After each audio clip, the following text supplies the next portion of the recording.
네, 안녕하십니까. 여러분들의 취업을 직무 중심으로 제대로 한번 도와드리고 있는 직무 중심의 취업 컨설턴트 CDC 대표 유정석입니다. 자, 그동안 참 많은 직무들을 다뤄봤죠.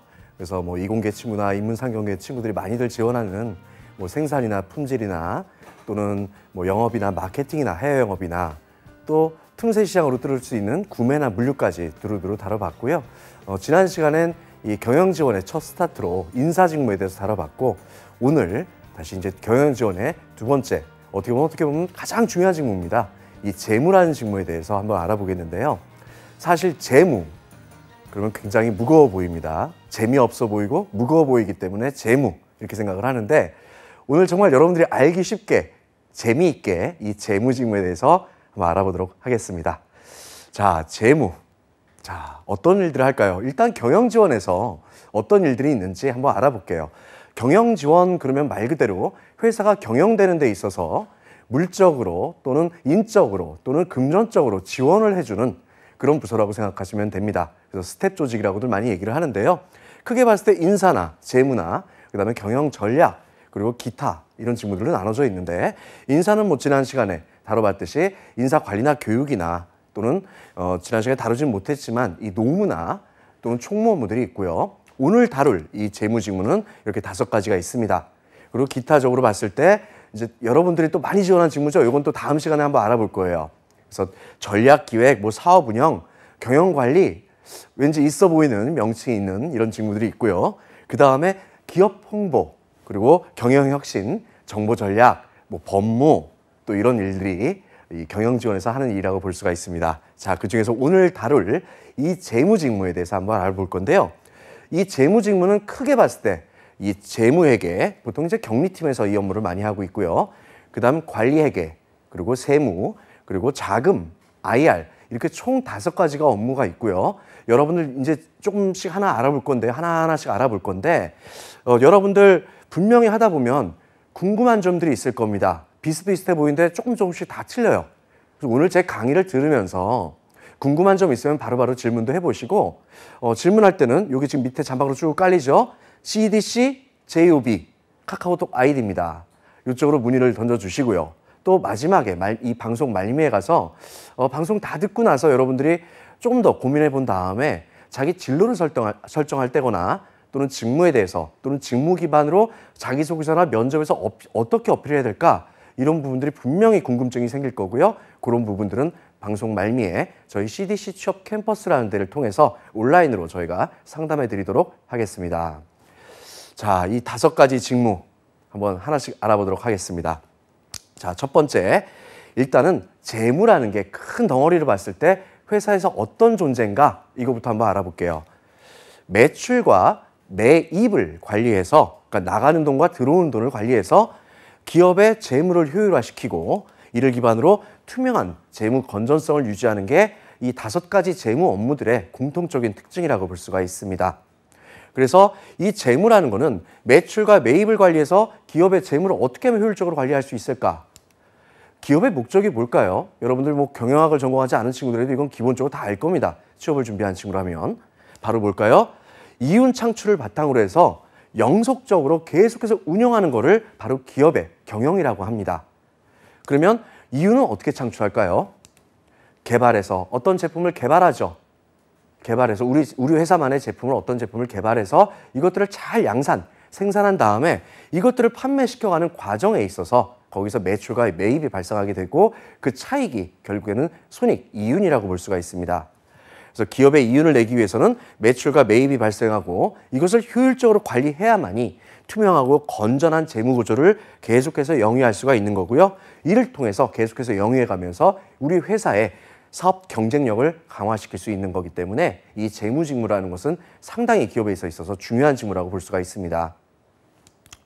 자, 그렇다면 이제 첫 번째 이 재무회계라는 것은 어떤 일을 하는지 한번 꼼꼼히 살펴볼게요. 자, 일단 어떤 직무인가 보겠습니다. 자, 외부 회계보고. 외부란 말이 가장 먼저 나왔습니다. 즉 외부 정보 이용자. 투자자들, 우리 회사가 많이 상장이 돼 있으면 이 주식을 갖고 있는 투자자들이거나 또는 외부 회계 감사기관 이런 데 대상으로 해서 특히 투자자들의 경제적 의사결정에 다양한 이 유용한 효율적인 정보들을 제공해 주는 게 이 주 업무라고 볼 수가 있겠고요. 출납 업무를 기본으로 해서 다양한 결산 업무를 통해서 이 재무제표를 작성하고 기업의 재무 흐름에 대해서 내부 또는 외부 이용자들에게 다양한 정보를 제공하는 게 바로 재무회계가 하는 주 업무라고 볼 수가 있습니다. 그렇기 때문에 가장 중요한 부분이 이 자료의 객관성과 신뢰성이 무엇보다도 중요하다고 볼 수가 있겠죠.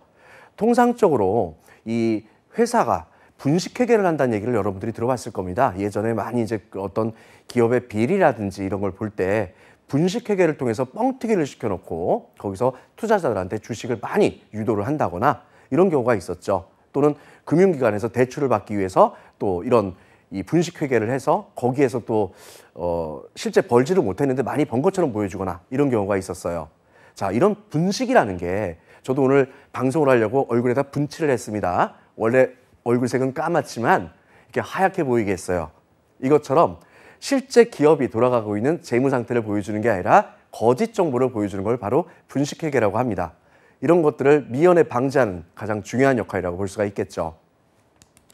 자, 그렇다면 구체적으로 이제 조금 더 전문적으로 들어갔을 때 어떤 일을 하는지를 보겠습니다. 자, 먼저 회계감사, 외부 기관의 이 회계감사에 대응하기 위해서 여러 가지 자료를 만들게 되겠고요. 그렇게 하기 위해서 재무제표들을 작성합니다. 그래서 재무상태표라든지 손익계산서라든지 현금 흐름표 등을 작성하게 되겠고요. 그다음에 결산, 어떻게 보면 가장 매일같이 다람쥐 쳇바퀴 돌듯이 하는 업무라고 볼 수가 있겠죠. 그래서 매 월마다, 그다음에 매 분기마다, 매 반기마다, 또 연간 이렇게 해서 결산 업무를 수행하게 됩니다. 이 결산이라는 건 쉽게 생각하시면 돼요. 매입과 매출, 얼마만큼 벌었고 얼마만큼 나갔느냐 이런 부분들을 꼼꼼하게 체킹하는 거고요. 이런 것들을 기반으로 회계 시스템 내에 이런 데이터들이 숫자에 대한 데이터들을 정확하게 입력이 될 수 있게끔 하고 그를 기반으로 해서 재무제표 같은 것들을 만들어내는 기본적인 계정 과목을 생성하게 된다고 볼 수가 있겠죠. 그리고 채권과 채무, 갚아야 될 돈과 받아야 될 돈들 이런 부분에 대해서 관리를 하면서 채권의 회전율에 대해서도 꼼꼼하게 관리를 해줘야 됩니다. 그리고 매출에 대해서 2월 집계를 합니다. 이 얘기는 무슨 얘기냐면 자, 예를 들어서 우리가 실제 물품은 3월 31일에 판매를 했습니다. 하지만 그 대금 자체가 4월 1일이나 4월 5일에 들어올 수가 있겠죠. 그런 부분에 대해서 꼼꼼하게 월별로 실제로 매입과 매출, 이게 꼭 이제 돈을 벌었을 때뿐만이 아니라 우리가 원부자재를 구입을 했을 때라도 마찬가지겠죠. 그래서 이런 부분에 대해서 매출, 매입에 대한 2월 집계를 통해서 정확하게 이 숫자라는 돈의 흐름에 대해서 정확하게 관리를 해줘야 되는 게 이 재무회계에서 있어서 가장 중요한 업무입니다. 그렇기 때문에 상당히 이 정적인 업무라고 볼 수가 있어요. 뭐 여기저기 막 영업이나 마케팅처럼 돌아다니는 일이 아니라 자기 자리에 앉아서 매일같이 들어오고 있는 매입과 매출에 대한 숫자 데이터들을 시스템에 제대로 입력됐는지 또 영수증과 정확하게 숫자가 이론 단위로 맞는지 이런 걸 체킹하게 됩니다. 사실 실제로 이제 가게 됐을 때 여러분들 신입사원으로 이 재무회계 격리팀 이런 부서에 배치를 받게 됐을 때 하는 업무가 뭐냐면 어떻게 보면 굉장히 좀 다람쥐 쳇바퀴 도는 업무가 있어요. 예를 들어서 인사팀이든 아니면 영업팀이든 구매팀이든 개발팀이든 뭐 회식을 했습니다.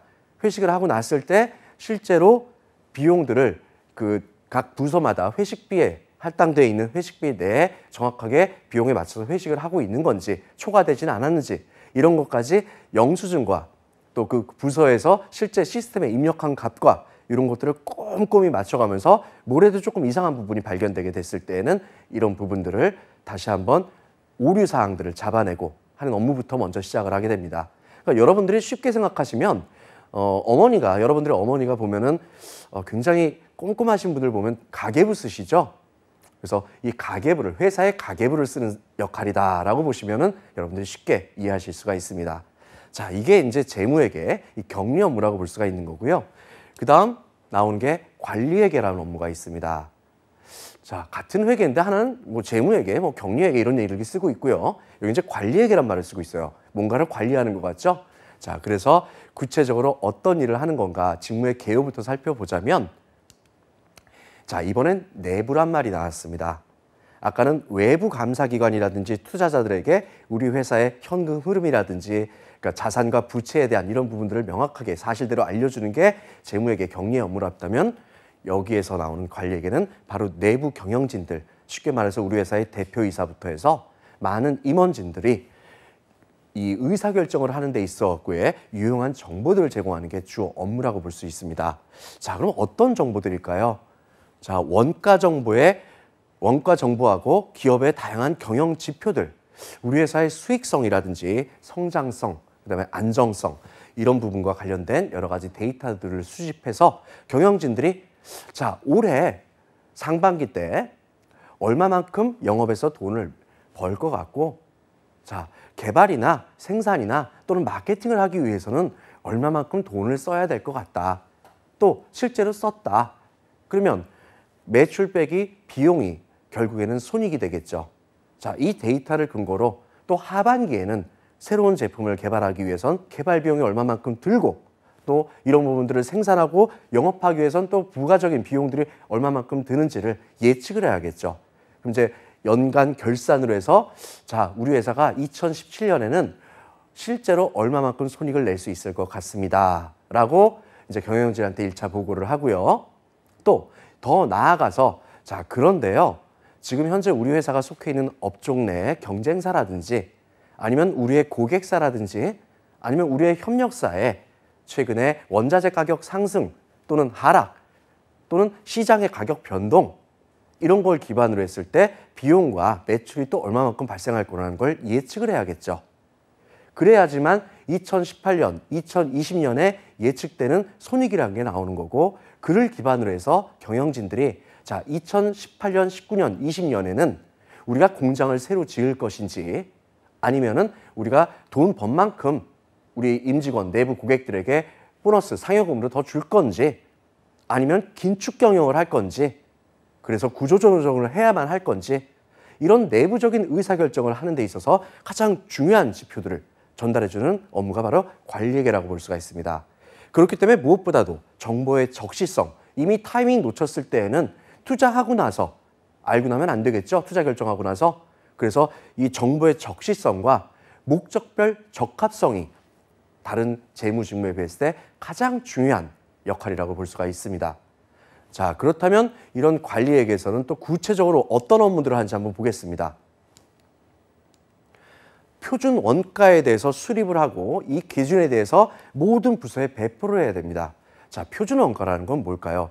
기본적으로 우리가 어떤 휴대폰을 생산하고 어떤 화장품을 생산하는 데 있어갖고 기본적으로 들어가는 원가, 이 제품을 팔리게 만들고 팔기 위해서 부득이하게 들어갈 수밖에 없는 개발 비용이라든지 또는 생산 비용 또는 이것들을 잘 팔리게 프로모셔야 되는 마케팅 디벨롭먼트 펀드, MDF라고 하죠. 마케팅 비용.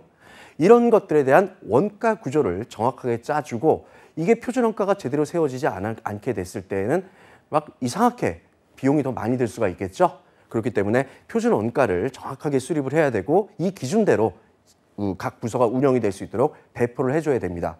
그리고 거기에 맞춰갖고 원가가 오버되진 않는지 이런 부분들을 늘 관리 감독해야겠죠. 그리고 그러다 보니까 매 월마다, 매 분기마다, 매 반기마다, 매 연마다 이런 원가에 대해서 철저하게 분석을 해줘야 됩니다. 그리고 이 기준을 갖고 부서별로 자, 우리 표준 원가 기준에 맞춰갖고 그 초과가 됐느냐, 개발해서 어떤 제품 만들기로 했는데 100이라는 원가가 들기로 했는데 120 들지 않았냐? 오히려 80이 들었구나. 이걸 갖고 부서별로 성과를 평가하게 되는 거겠죠. 쉽게 말해서 돈에 대해서 쓰기로 한 만큼에 대해서 그 내에서 썼는지 벌기로 한 거에 대해서 그 이상을 벌었는지 이런 걸 보고 A 플러스인지 D라든지 이런 식으로 부서를 평가하게 되는 이 척도 기준을 만들어주는 거라고 볼 수가 있습니다. 그리고 그에 따라서 항상 매출과 비용과 손익이라는 이 구조 하에서 경영 실적에 대한 내용을 이 경영진들이 제대로 알 수 있게끔 경영 실적을 보고하고 각 부서의 경영진들이 또는 주무 담당자들이 공유할 수 있게끔 자료를 배포하게 됩니다. 그리고 나서 이제 여기까지만 우리 회사만 알고 있으면 안 되겠죠. 실제 아까도 제가 말씀드렸지만 업종 내에서 경쟁사들은 현재 어떻게 움직이고 있느냐. 우리는 분명히 똑같은 냉장고를 300만 원에 팔고 있는데 경쟁사는 보니까 250만 원에 팔고 있어요. 우리는 구조상 300만 원을 팔지 않으면 개발 비용이나 생산 비용이나 마케팅 비용을 감안했을 때 분명히 300만 원 이하가 되면 적자예요. 그런데 경쟁사는 250만 원을 팔고 있습니다. 도대체 저 친구들은 어떤 구조화에서 저렇게 팔고 있을까? 그래도 손익이 날까? 이런 부분들을 꼼꼼하게 데이터들을 영업부서라든지 다른 또 개발부서를 통해서 데이터를 분석하게 됩니다. 또는 경쟁사뿐만이 아니에요. 협력사들, 우리한테 자재를 공급하고 있는 협력사들이 실제로 구리 가격이 예를 들어서 매월마다 가격 변동 트렌드가 좀 심하겠죠. 그럼 가격 변동 트렌드에 맞춰갖고 예측을 미리미리 해서 구매부서에서 불필요하게 발생될 수 있는 추가 원가가 발생되지 않도록 같이 구매부서하고도 잘 조율을 해야겠죠. 이렇게 하기 때문에 굉장히 많이 돌아다녀야 돼요. 많이 돌아다니면서 본사에 있는 개발부서, 또 생산부서, 또 저기 김천에 있는 공장에 가서, 또는 저기 어디 물류센터에 가서, 또 우리 회사가 해외로 진출해 있다면 그 해외에 있는 공장, 즉 사업장과 그 사업장 내에 가서 구매부서나 생산부서나 품질부서도 돌아다녀야 되고요. 또 판매 조직이 판매 법인이나 지사가 해외에 많이 진출돼 있다면 거기도 직접 돌아다니면서 왜 돈을 벌고 있느냐, 못 벌고 있느냐, 이슈는 뭐냐, 이런 부분들을 꼼꼼하게 챙기러 돌아다녀야 돼요. 자, 아까 이 재무회계, 격리 업무라는 거는 상당히 정적인 업무라고 말씀을 드렸죠. 그렇다면 이 직무는 어떨까요? 같은 재무, 재경 업무이지만 많이 빠릿빠릿하게 빨빨거리고 돌아다닐 정도로 많이 다녀야 됩니다. 그러니까 굉장히 동적이어야 되고요. 그러다 보니까 사람의 성향도 그냥 숫자만 갖고 일을 하는 사람이기보다는 상대방 얘기를 잘 듣고 그 숫자가 주어진 내용들을 숫자를만 바라보는 사람이 아니라 숫자를 통해서 숫자를 데이터화시켜서 데이터의 흐름을 읽고 그를 기반으로 미래의 트렌드를 예측할 수 있는 그런 통찰력이 어느 부서보다도 중요하게 요구되는 그런 직무라고 볼 수가 있습니다. 그래서 이런 트렌드를 읽고 거기에 맞춰갖고 단기, 중기 경영계획을 수립하게 되겠죠. 장기적인, 중장기적인 경영계획은 이를 기반으로 해서 이제 경영관리부서라든지 또는 전략기획부서에서 앞으로 5년 뒤, 10년 뒤에 먹거리를 찾는 게 바로 이제 장기 이 회사의 경영계획이라고 짜는 거고요. 실제로 이런 관리회계와 경영관리가 같이 합쳐서 단기 경영계획을 짜게 됩니다. 자, 사실 앞에 말씀드렸던 이런 재무회계, 격리 업무라든지 관리회계 업무가 대기업에서는 사실은 부서가 나눠져 있는 경우가 많아요.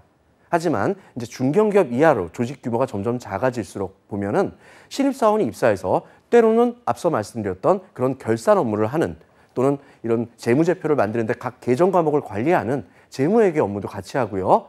또는 때로는 다음 날은 관리회계에 관련된 원가와 관련된 분석하는 업무도 같이 하게 돼요.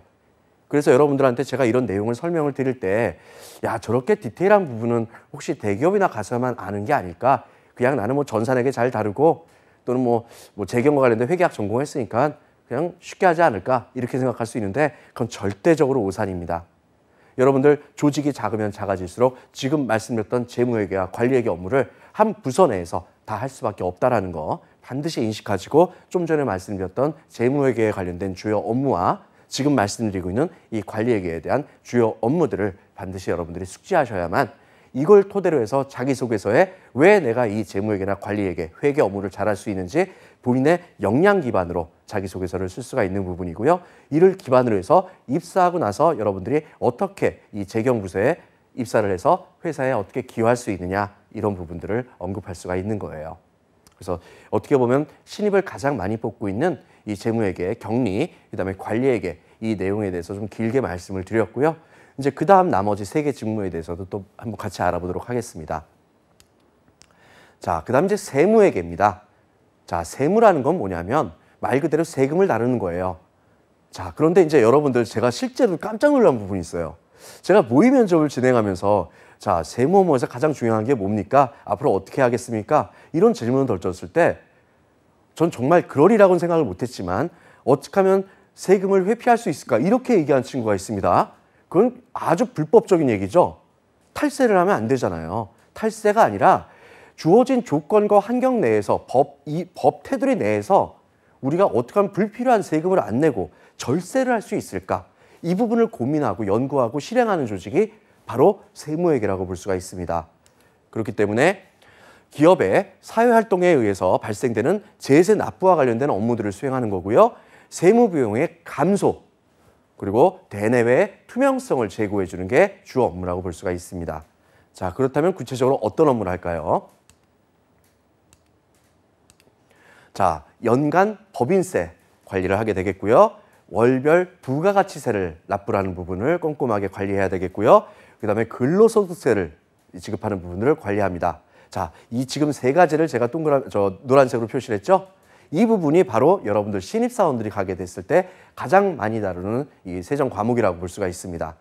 그다음 문제 지방세 관리라든지 국제조세 관리라든지 세무 여러 가지 이슈 사항들을 검토해서 어떻게 하면 우리가 절세를 할 수 있을까? 이런 부분들을 전략적으로 수립을 하고 이런 부분들을 시행하는 거라고 볼 수가 있겠죠.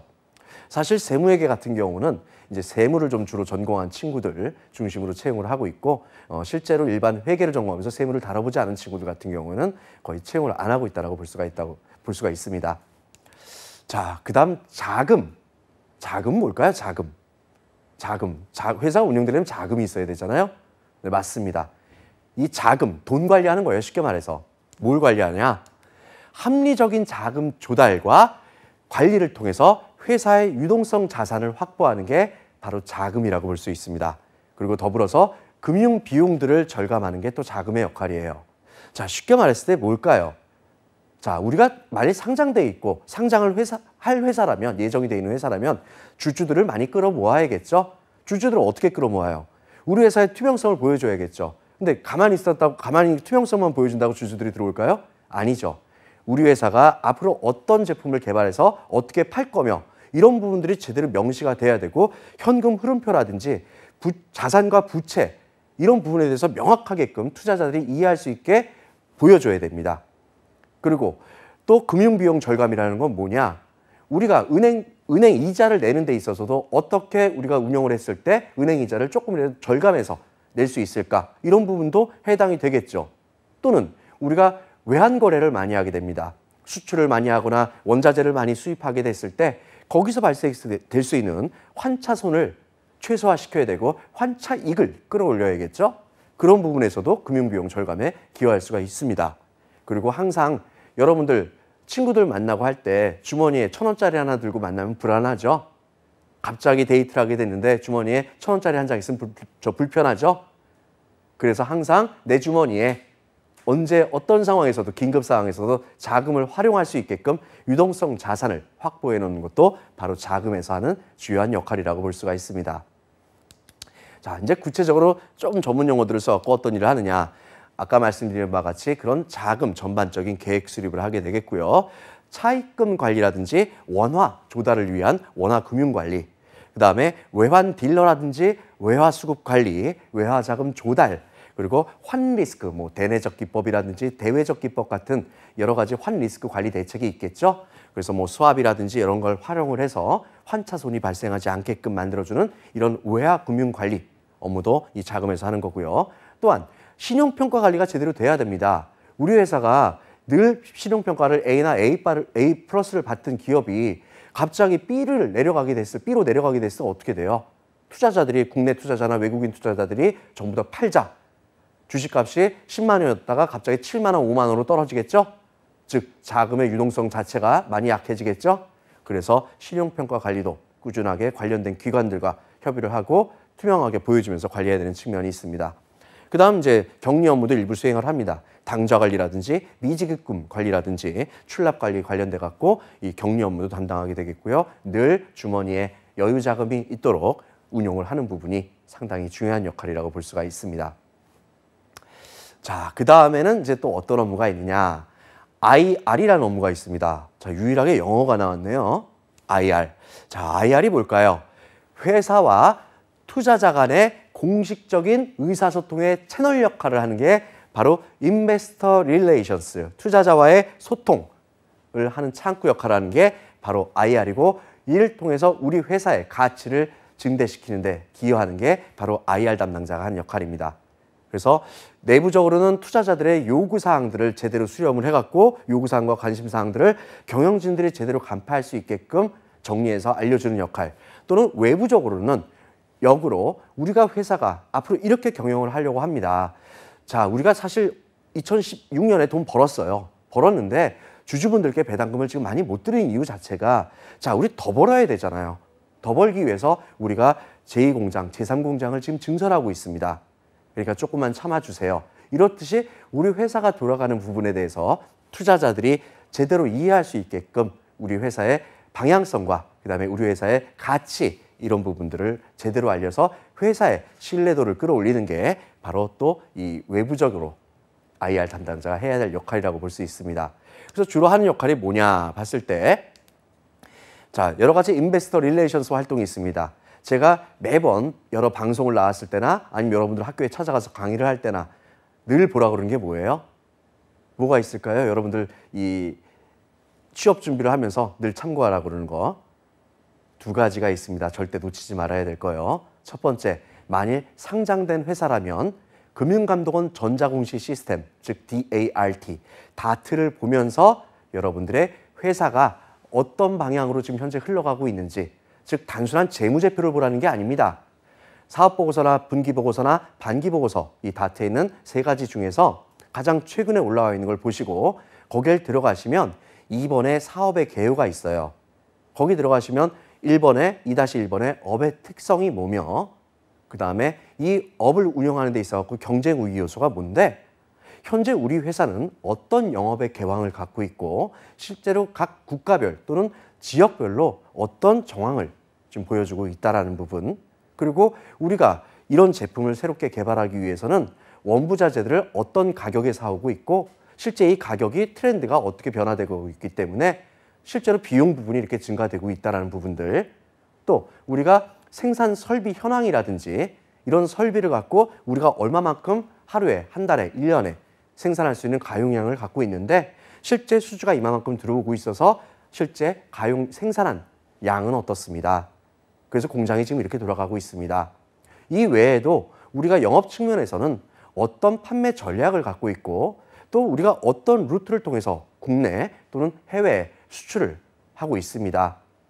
그리고 지속적으로 우리는 어떤 연구개발 활동을 통해서 지금 현재는 비록 1위가 아니지만 끊임없이 연구개발에 매출액 대비 이만큼 투자를 하고 있어서 우린 이런 제품들을 지금 쭉 개발하고 있고 이런 것들을 기반으로 앞으로 3년 뒤, 5년 뒤에는 분명히 제대로 먹고 살 겁니다. 이런 것들을 쭉 보여주는 게 바로 이 다트에 나와 있는 사업보고서, 분기보고서 또는 반기보고서에 있는 이 사업의 개요 부분입니다. 이런 부분을 작성하는 게 바로 IR 부서에서 작성하는 거예요. 또 하나는 뭐냐? 첫 번째는 다트고요. 또 이 회사가 상장이 돼 있을 경우에 홈페이지에 들어가면 투자자 정보라는 게 있습니다. 재무 정보 밑에 들어가시면 투자자 정보 또는 IR 정보가 있고요. 거기에 보시면 이 분기별, 반기별 실적 보고 자료 같은 게 있어요. 또는 뭐 실적 프레젠테이션 자료가 있어서 이 주주총회 때나 아니면 꼭 총회가 아니라 하더라도 온라인상으로 분기별로 반기별로 연간 우리 회사가 좀 전에 말씀드린 것처럼 좀 더 구체적으로 각 사업부별로 각 조직체별로 어떤 활동을 하고 있습니다.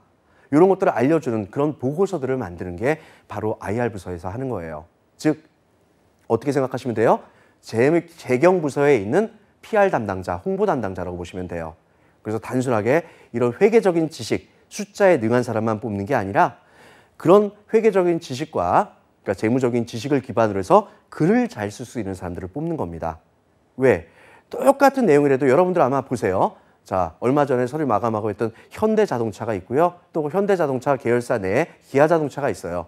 똑같은 완성차지만 같은 다트, 그냥 사업보고서나 분기보고서를 들어가더라도 양식은 똑같습니다. 항목은 똑같지만 거기에 업의 특성이라든지 영업의 개황이라든지 시장별 특성은 기아자동차 담당의 IR 담당자가 쓴 내용과 현대자동차 IR 담당자가 쓴 내용은 조금씩 다른 부분이 있어요. 물론 큰 테두리 내에서 같겠지만 어떤 부분을 중심적으로 쓰느냐 그걸 갖고 기아자동차에 투자한 사람과 현대자동차에 투자한 투자자들에게 제대로 어필해야 되겠죠. 그래서 제가 그 두 자료를 꼭 보라고 하는 이유가 이 IR 자료가 굉장히 중요합니다.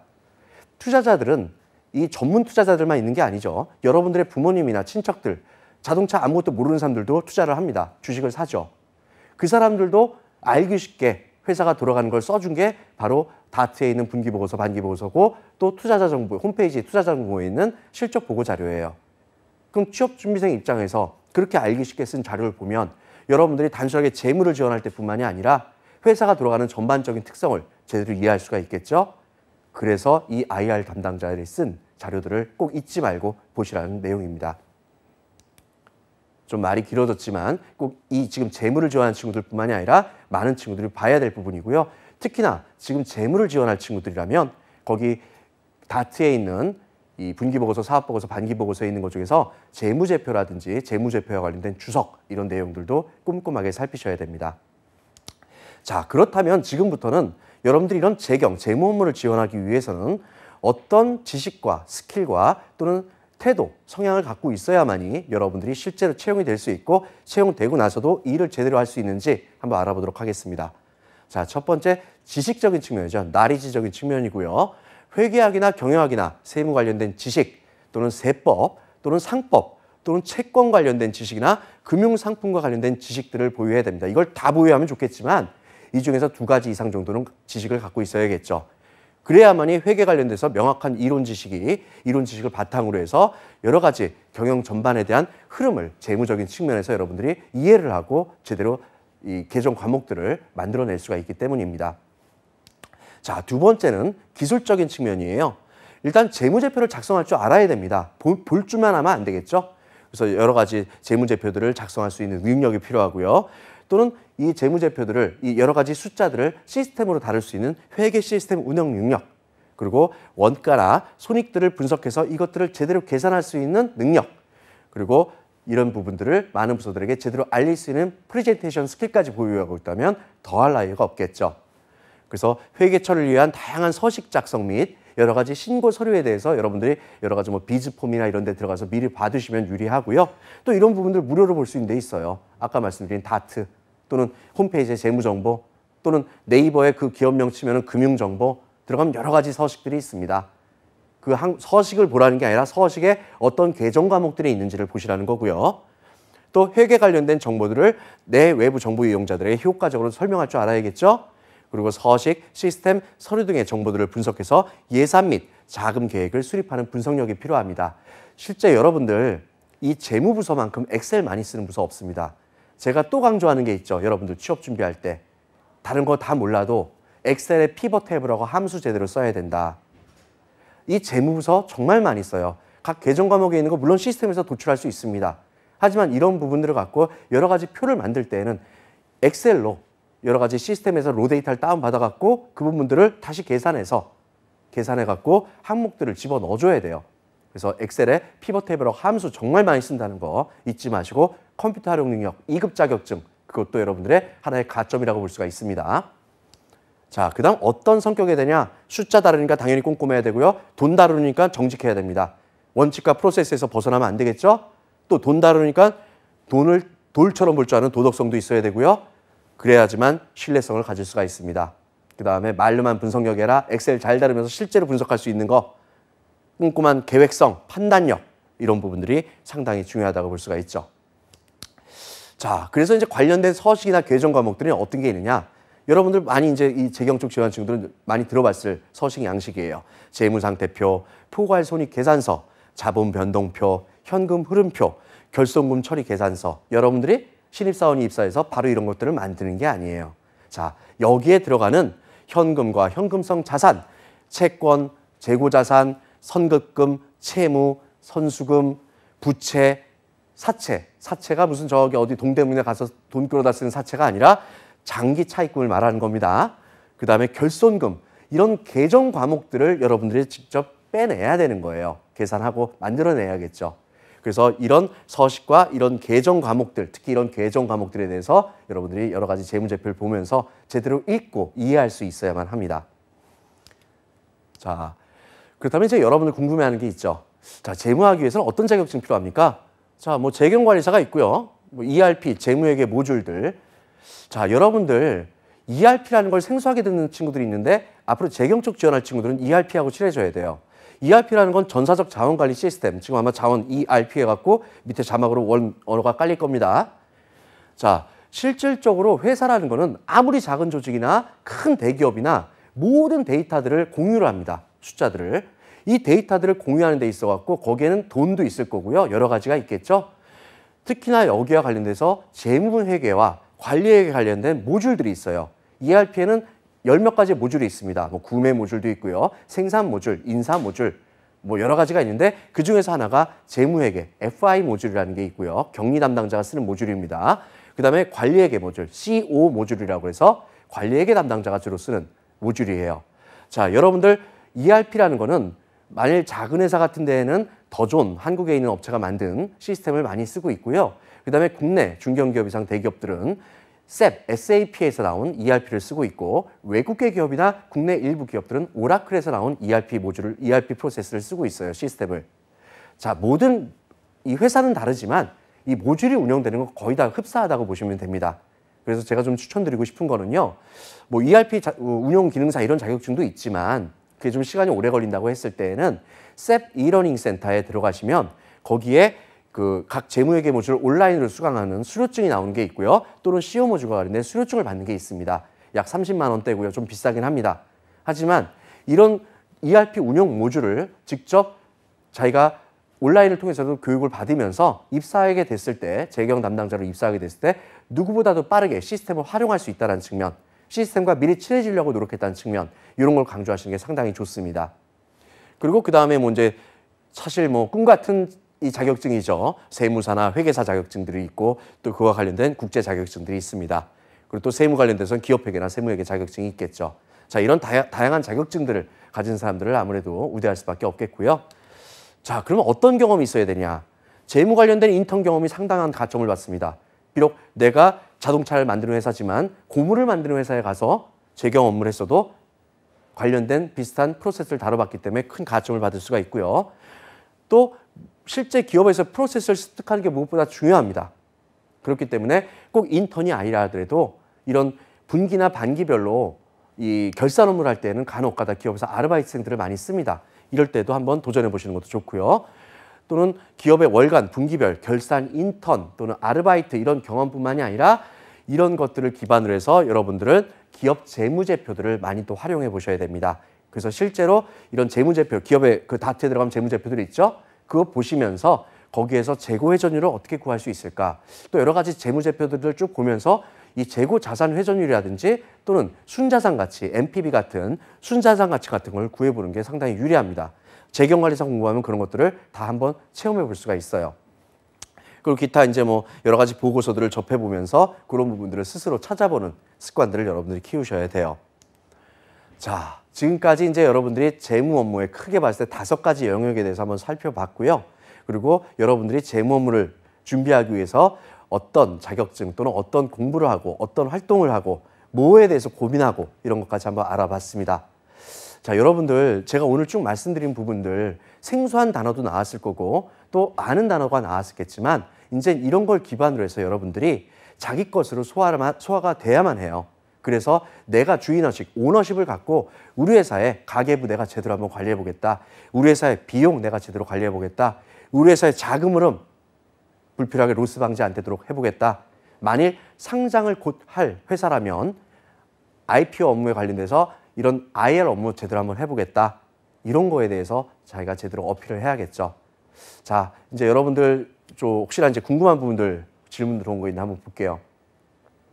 네, 꼭 회계를 전공해야만 재무부서로 갈 수 있느냐? 물론 회계를 전공한 사람들한테 많은 기회를 줄 수밖에 없습니다. 특정 직무이기 때문에 뭐 인사처럼 인사학과가 있는 게 아니잖아요. 그렇기 때문에 회계학을 전공한 친구들이 많이 유리하지만 제가 실제로 합격시켰던 사례를 말씀을 드릴게요. 수학과 나온 친구도 제가 제 경우로 합격을 시켰습니다. 좀 전에 말씀드렸던 내용 이해하고 비록 수학과지만 수학과가 뭐예요? 강점이 숫자에 강하다는 거죠. 그래서 이걸 전공 부분에서 그걸 어필하고 또 제가 앞서 말씀드렸던 부분에서 필요한 자격이라든지 여러 가지 활동들을 많이 하게 됐을 때에는 여러분들이 충분히 이런 재무부서로 지원을 할 수가 있고 합격이 될 수가 있다라고 말씀드릴 수 있습니다. 네, 학점이 낮은데 어떤 스펙을 쌓아야 합니까? 자, 좀 전에 말씀드렸죠. 물론 학점 중요해요. 이 재무부서에서는 사실 몇몇 기업들은 학벌도 따지고요. 학벌을 따지지 않으면 회계와 관련된 학점을 따집니다. 하지만 제가 늘상 말씀드리는 게 있어요. 학점에서 3.5라면 0.2점을 더 끌어올려줄 수 있는 게 관련된 자격증입니다. 그런데 그 자격증이 예전에 쌍팔년도 때 자격증을 따라하는 게 아니라요. 실제 여러분들이 가장 많이 활용할 수 있는 실제 기업에서 가장 많이 활용하는 자격증을 따라하는 겁니다. 자, 채용 규모는 어느 정도일까요? 네, 채용 규모 말씀드리기 전에 앞서갖고 제가 자격증 조금 더 한 번 더 말씀을 드릴게요. 좀 제가 답답해서 하는 말씀이에요. 뭐 전산회계 자격증을 딴다느니, 그 다음에 무슨 뭐 AFPK 자격증을 딴다느니 이런 거는 사실은 재경에서 그렇게 큰 도움이 안 됩니다. 재경관리사 꼭 공부하시고요. 그 다음에 ERP와 관련된 교육 수료를 받아놓으신 게 가장 두 가지가 유리하다고 볼 수 있습니다. 전산회계보다도 더 중요한 게 바로 ERP입니다. 그리고 좀 전에 질문 나왔었죠? 이 질문에 대해서 답변을 드리겠습니다. 네, 채용 규모를 물어보셨죠? 전체적으로 경영지원 관련된 스텝 조직은 채용 규모가 작습니다. 왜? 많이 팔아야 될 영업조직 많아야 될 거고요. 많이 좋은 제품을 새롭게 개발해야 되고 제대로 양산하려면 그쪽 인력들 개발, 생산, 영업은 많이 뽑습니다. 경영지원은 적게 뽑을 수밖에 없어요. 하지만 경영지원에서 재무는 항상 늘상 거의 연단위로 또는 시즌별로 반기별로 꼭 뽑습니다. 그러니까 다른 경영지원의 뭐 전략기획이나 경영관리나 또는 인사나 이런 데보다는 그래도 바로 이 재경 쪽을 지원하는 친구들은 그래도 다른 경영지원 직무에 비했을 때는 TO가 늘 있다는 부분 명심하시기 바랍니다. 자, 오늘 여러분들 여러 가지 내용들 같이 살펴봤는데 분명히 이거 갖고 좀 부족하실 거예요. 이 재경이라는 업무 자체가 굉장히 복잡한데 이거를 제가 40몇 분 만에 설명을 마친다는 게 저로서도 사실 부담이 많이 되는 부분이라서 여러분들 앞으로 재경 쪽 관련돼 갖고 더 궁금한 점이 있으시면요. 네이버에 CDC 취업이라고 치시면 맨 꼭대기에 CDC 캠퍼스란 사이트가 뜹니다. 여기 들어오시면은요. 회원 가입하시고 나면 무료 취업 상담에 질문이 있어요가 있어요. 여기에 여러분들 질문거리 남겨놓으시고 여러분들 고민사항 남겨놓으시면 제가 언제 어디서든지 이동 중에라도 여러분들 글을 보고 바로바로 답변을 드리도록 하겠습니다. 그래서 오늘 이 방송 보시고 여러분들한테 현실적으로 좀 도움이 됐으면 좋겠고 앞으로 정말 회사와 함께 성장할 수 있는 그런 재경인으로서 반드시 성장하시기 바랍니다. 자, 오늘 이 방송 끝까지 청취해 주셔서 감사합니다.